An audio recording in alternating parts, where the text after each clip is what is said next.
You are watching the press preview, a first look at what's on the front pages as they arrive. It's time to see what's making the headlines with the columnist and broadcaster Steve Richards and the former Conservative Special Advisor Salma Shah. They'll be with us from now until just before midnight. So let's see what's on some of those front pages for you now. The Metro leads with the chaos on the M20 as police continue their hunt for Daniel Khalif, who escaped from prison on Wednesday. The Eye reports on an investigation into the possibility the prison escape was an inside job. The Guardian also leads on that story, writing that the escape has led to a row over prison cuts. While the Daily Telegraph leads on Rishi Sunak refusing to offer more work and student visas to India in exchange for a trade deal. 1 year on from the death of Queen Elizabeth II, the Daily Mirror runs a message from King Charles. Thank you for your love. Meanwhile, the FT focuses on the expected 8% rise in state pensions as a result of the government's triple lock. The Express says the triple lock is under threat unless the retirement age is raised. The Times writes that police are investigating an alleged cover-up of more than 1,700 cases of avoidable harm at Nottingham University Hospitals Trust. And the Daily Star reports on claims Sir Ken Dodd is haunting his old house. Their headline, Doddy didn't become a ghost, did he? I think you had to know who Ken Dodd was to get that reference there. A reminder that by scanning the QR code you'll see on screen during the programme, you can check out the front pages of tomorrow's newspapers while you watch us.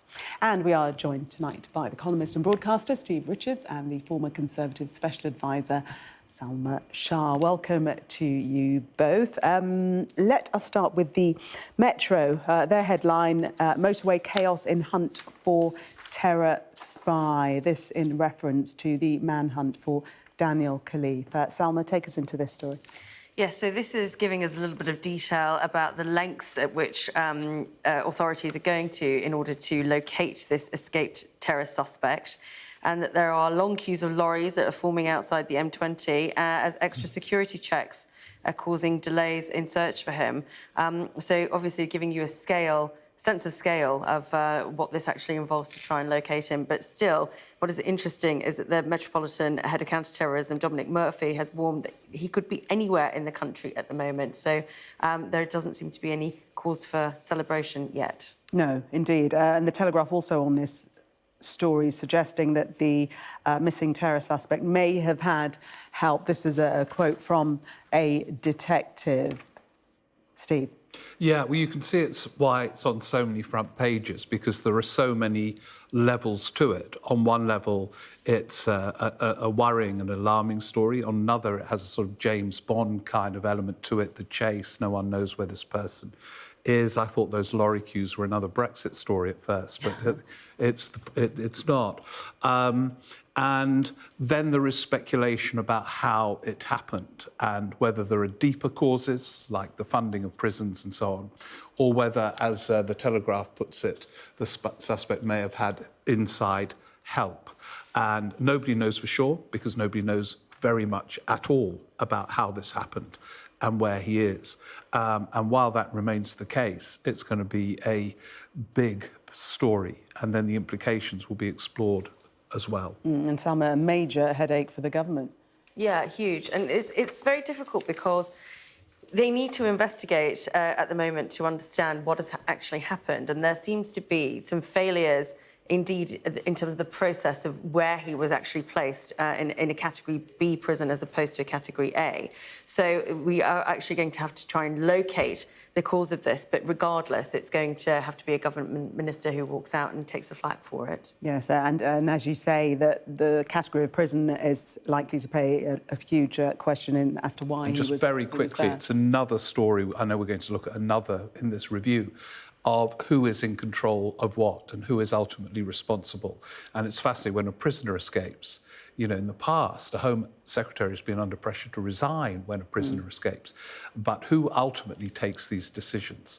It's never clear in these stories. It's one of the kind of issues about who really is in control of public services in Britain at the moment. Well, we'll find the answer out to that as this story develops over the coming days and this manhunt continues. The Eye looking at it from the point of view that the suggestion that it's an inside job.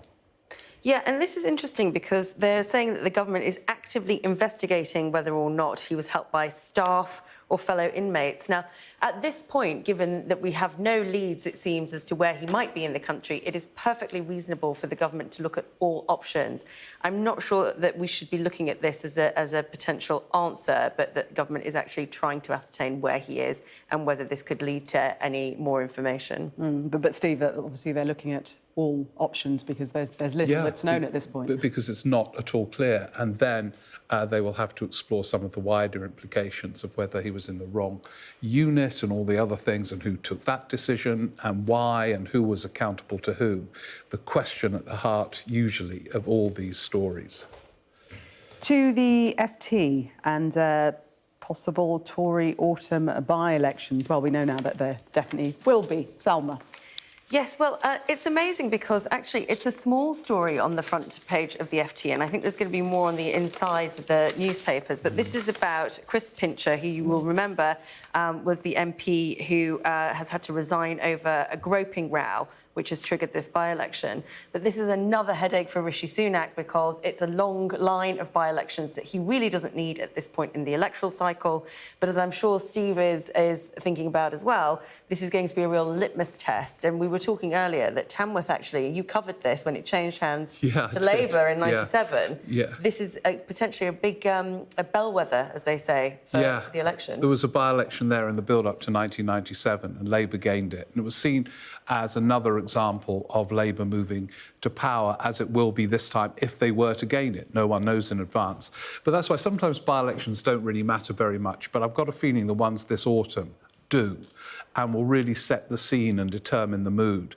If Labour gain Tamworth, there's the Tories must fear. There's another really important one in Nadine Dorris's old seat where actually all three parties are battling out. There's a huge one in Scotland, Rutherglen, and I think these will determine the mood of the kind of autumn as much as some of the other things that will be talked about, the party conferences, autumn statements and things. These are big mood setters, these by-elections. And Salma, Rishi Sunak has already admitted that he's slightly nervous about these by-elections coming up. Yeah, and I think that's sensible expectation management from a Prime Minister that knows that he's going to be on the back foot for this. Let's move on to the Times.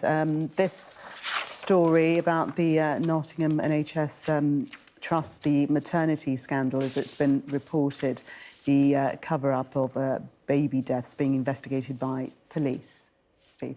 Yeah, well, this is really interesting again, and it's the same theme, obviously a very different story as the prisons, in that you try and work out who is responsible for what. I found it very interesting with the whole Letby affair, reading the emails of surgeons to managers, managers to other managers in the Chesterfield, the Chester Hospital. And it wasn't really clear who was in control, who was taking command of that crisis, as it clearly was, although some people didn't accept it. And here again, we have another police investigation in another part of the NHS. And I think we will find the same themes emerging again.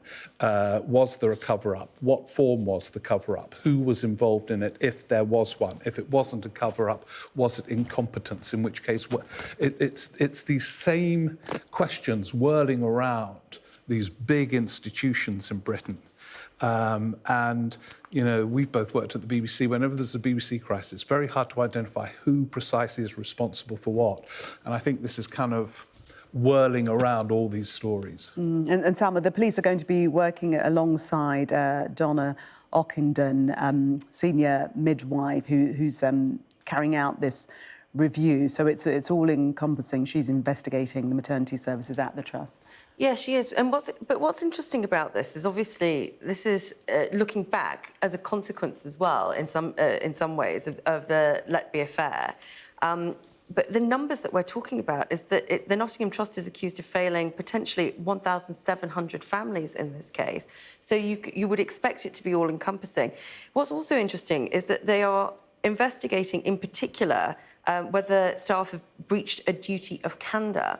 Now, you can put a lot of regulations on people, but as Steve says, once you get into a complex institution, actually, does any of this regulation actually matter? Does it make a difference? And I think that is something that we actually need to learn about the way that these structures are working, or not, as the case may be. We've just got time to fit in this on the front of the Telegraph, and this is Rishi Sunak as we speak on his way to India, and it's the likelihood of how the trade talks will pan out. He's not going to offer more employment or more visas to India, we read. Yeah, well, that's a sort of pitch at this point in a negotiation. I suspect in the end the deal will include visas because that's something that India will want. But this is a sort of briefing. It's very interesting when prime ministers travel, their spin doctors have to brief, as you know very well, stories. And the story he wants clearly at the moment is going to be tough to sort of please his right-wingers who are already worried post-Brexit. People are coming from other parts of the world.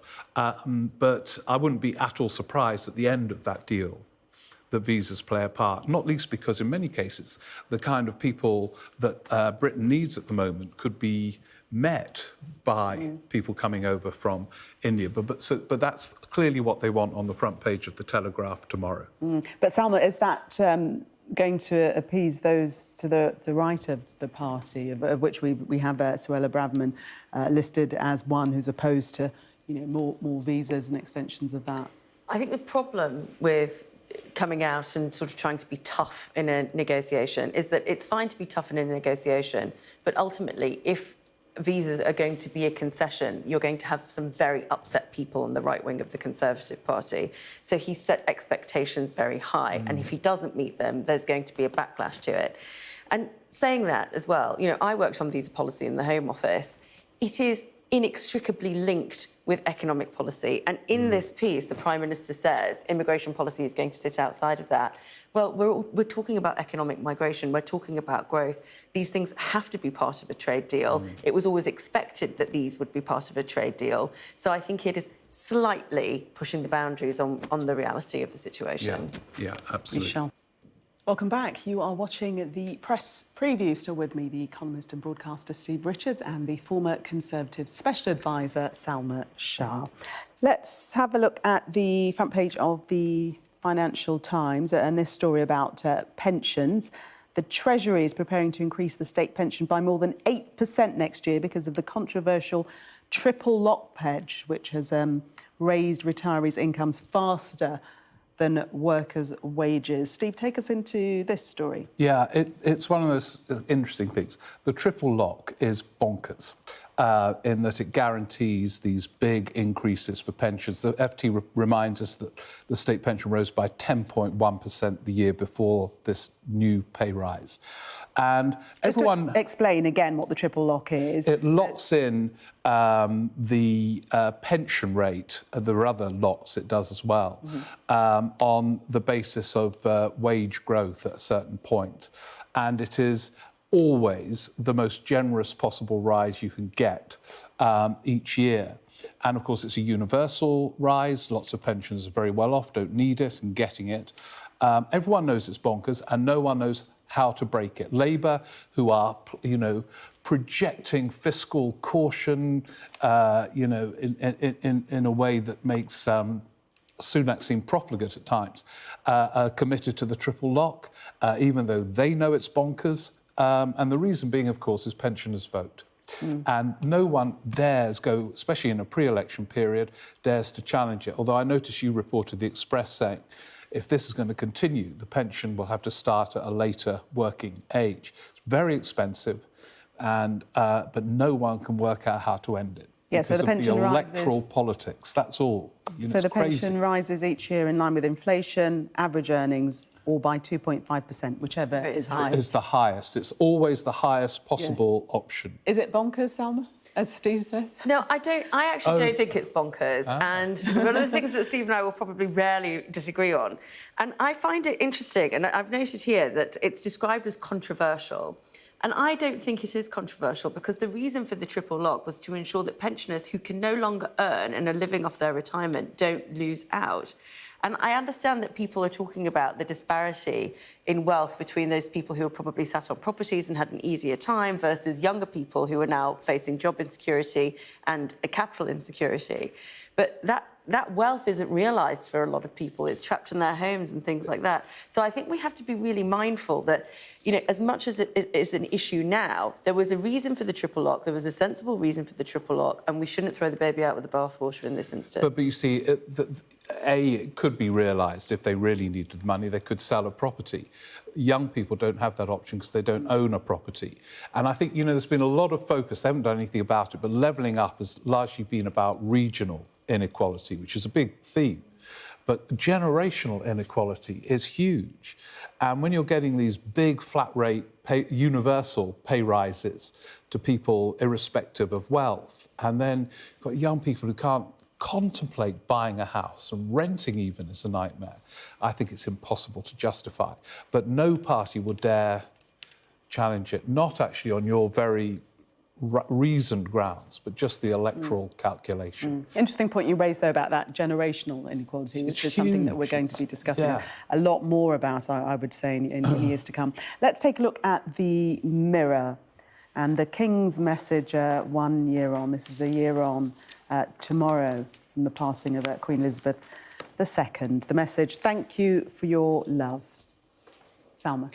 Yes, and obviously it's the anniversary, and I think lots of people are going to be feeling a little bit wistful about Her Late Majesty's reign, and you'll see that it's featured on all the front pages today.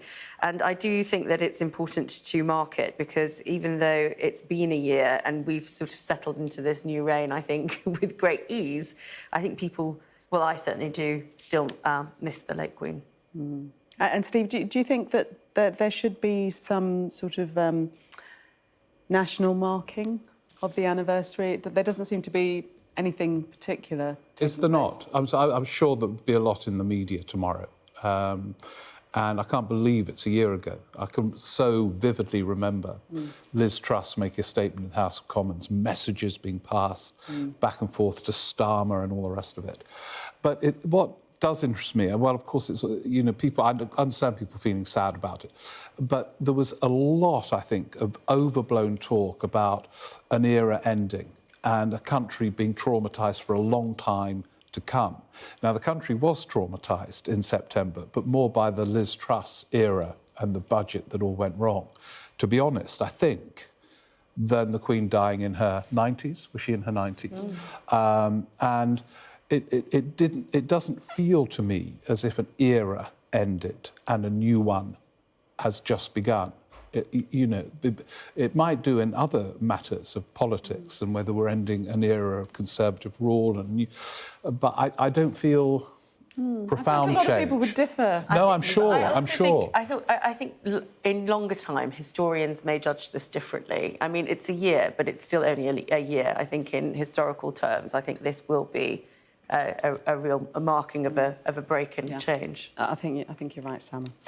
Salma and Steve, for the moment, thank you very much.